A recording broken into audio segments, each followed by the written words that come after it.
तो बेटा पहला क्या है सर, पहला फंडामेंटल राइट क्या है सर, राइट टू इक्वालिटी हमारा पहला फंडामेंटल राइट है। फर्स्ट फंडामेंटल राइट क्या है हमारा, राइट टू इक्वालिटी है सर। उसमें हमने देखा था सर राइट टू इक्वालिटी कहां से कहां तक है सर, आर्टिकल 14 से लेके 18 तक। ये जो आर्टिकल हैं, कितने आर्टिकल होंगे भाई, ये आप कहोगे सर 5 आर्टिकल जो हैं, 5 आर्टिकल जो है ये हमारे क्या हैं बच्चे सर, ये हमारे राइट टू इक्वालिटी में आते हैं। तो बेटा आर्टिकल 14 क्या कहता है, आर्टिकल 14 कहता है equality before law and equal protection of law. अब यहां सर, यहां पे हम कैसे समझे sir, equality before law and equal protection of law. आप मुझे एक बात बताओ सर, एक अमीर आदमी और एक गरीब आदमी है, ठीक है सर। अमीर आदमी ने किसी का मर्डर कर दिया सर, मैं मान लेता हूं ये एक्स है और ये वाई है सर। एक्स जो है ये पुअर है और वाई जो है सर ये रिच है। तो सर इस पुअर ने एक का मर्डर कर दिया, इस पुअर ने ए का मर्डर कर दिया, और आर ये जो रिच आदमी है इसने बी का मर्डर कर दिया।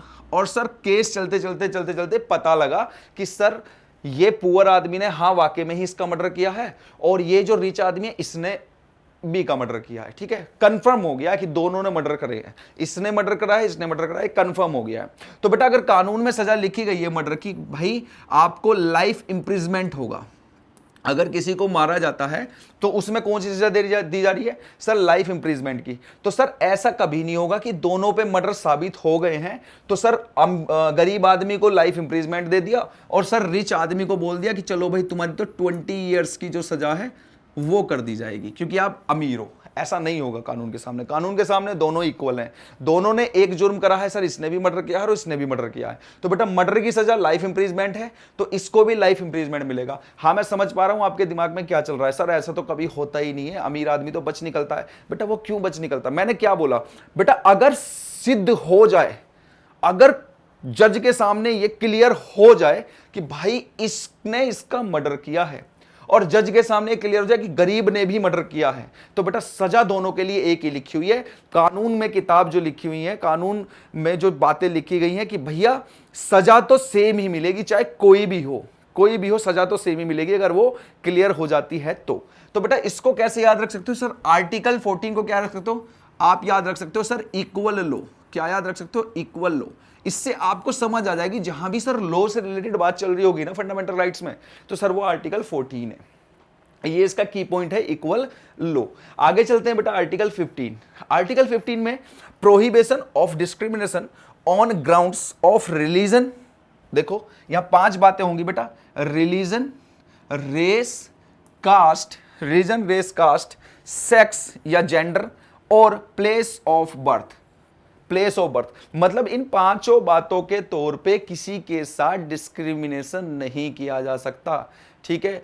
इन डिस्क्रिमिनेशन नहीं किया जा सकता, इसका मतलब सर ऐसा, आप मुझे एक बात बताओ, ऐसा कभी आप लोगों ने देखा है, कभी ऐसा हुआ है आप लोगों के साथ में कि आपका रिलीजन ये कुछ भी है तो आपको एज अ रिलीजन के तौर पे आपको कोई परेशान कर रहा हो कि सर हमें वो परेशान कर रहे हैं, और आप कहोगे कि सर हाँ सर हमने देखा है बहुत से लोगों को परेशान किया जाता है, तो बेटा उनके प्रोटेक्शन के लिए भी तो कानून बने हुए हैं। रिलीजन को लेके आपको कोई परेशान करेगा तो आप direct supreme court, high court जा सकते हो। सर रेस, वंश को लेकर कि भाई तुम तो इस वाले वंश के थे तो हम तुमसे कोई वास्ता नहीं रखेंगे, इसको लेकर आपके साथ डिस्क्रिमिनेशन नहीं कर सकते। कोई करेगा तो आप डायरेक्ट कहाँ जा सकते हो, सुप्रीम कोर्ट, हाई कोर्ट जा सकते हो। सर कास्ट को लेकर आपके साथ कोई डिस्क्रिमिनेट नहीं कर सकता कि भाई तुम्हारी तो ये कास्ट है, तुम्हारी तो वो कास्ट है। तो इस तरीके से कास्ट को लेकर अगर कोई डिस्क्रिमिनेट करता है तो वो क्या कर रहा है, वो व्यक्ति आपके फंडामेंटल राइट्स को छीनने की कोशिश कर रहा है, और आप उस बात को लेकर सुप्रीम कोर्ट और हाई कोर्ट जा सकते हो। और लास्ट बेटा यहां पर है सेक्स, जेंडर। बेटा जेंडर मतलब मेल, जेंडर तो आप लोग जानते ही हैं कि सर जेंडर को लेकर भी हमारे साथ कोई डिस्क्रिमिनेशन नहीं किया जा सकता। अब आप कहोगे कि सर हमने तो बहुत देखा है, बहुत डिस्क्रिमिनेशन होता है ना, मेंस के साथ ज़्यादा डिस्क्रिमिनेशन होता है। बेटा डिस्क्रिमिनेशन हम ऐसा नहीं है कि मतलब डिस्क्रिमिनेशन नहीं होता, सबके साथ डिस्क्रिमिनेशन होता है। फीमेल के साथ भी डिस्क्रिमिनेशन होता है, मेल के साथ भी बहुत डिस्क्रिमिनेशन होता है, मतलब सबके साथ डिस्क्रिमिनेशन होता है। लेकिन यहाँ हमारे फंडामेंटल राइट्स अगर हमें मालूम हो कि सर आर्टिकल 15 बोल रहा है कि आपके जेंडर को लेके आपके साथ कोई डिस्क्रिमिनेट नहीं कर सकता, है ना। और अगर किया है तो आपके पास क्या राइट्स है कि सर इस बात को लेकर हम कहाँ पहुंच जाएंगे, सुप्रीम कोर्ट पहुंच जाएंगे या हाई कोर्ट पहुंच जाएंगे, इस बात को लेकर सुप्रीम कोर्ट पहुंच जाएंगे या हाई कोर्ट पहुंच जाएंगे। और अगर पक्का क्लियर हो गया, सिद्ध हो गया कि भैया किसी ने डिस्क्रिमिनेट किया है किसको लेकर, जेंडर को लेकर, तो बेटा उसको सजा होगी ही होगी, ठीक है। उसके बाद है place of birth. Place of birth मतलब भैया तुम्हारा जहाँ बर्थ हुआ है, जैसे कोई किसी का छत्तीसगढ़ में बर्थ हुआ है, किसी का झारखंड में, किसी का आंध्र प्रदेश, किसी का तेलंगाना, किसी का उत्तर प्रदेश, है ना। और वो उत्तर प्रदेश को छोड़कर कोई व्यक्ति उत्तर प्रदेश को छोड़े और उत्तर प्रदेश को छोड़कर वो बिहार में चला जाए। अब वो बिहार में गया तो वहाँ पर उस व्यक्ति को डिस्क्रिमिनेट करना स्टार्ट कर दे लोग बाग कि भाई तू तो उत्तर प्रदेश से आया है, तू उत्तर प्रदेश से आया, तू यहाँ नहीं रह सकता, और तू इस तरीके का है, तू उस तरीके का है ना, तेरा बर्थ प्लेस अलग है। तो इस बात को लेकर डिस्क्रिमिनेट किया जा रहा है, तो वो व्यक्ति कहाँ जा सकता है सर, वो व्यक्ति सुप्रीम कोर्ट जा सकता है, हाई कोर्ट भी जा सकता है। क्लियर।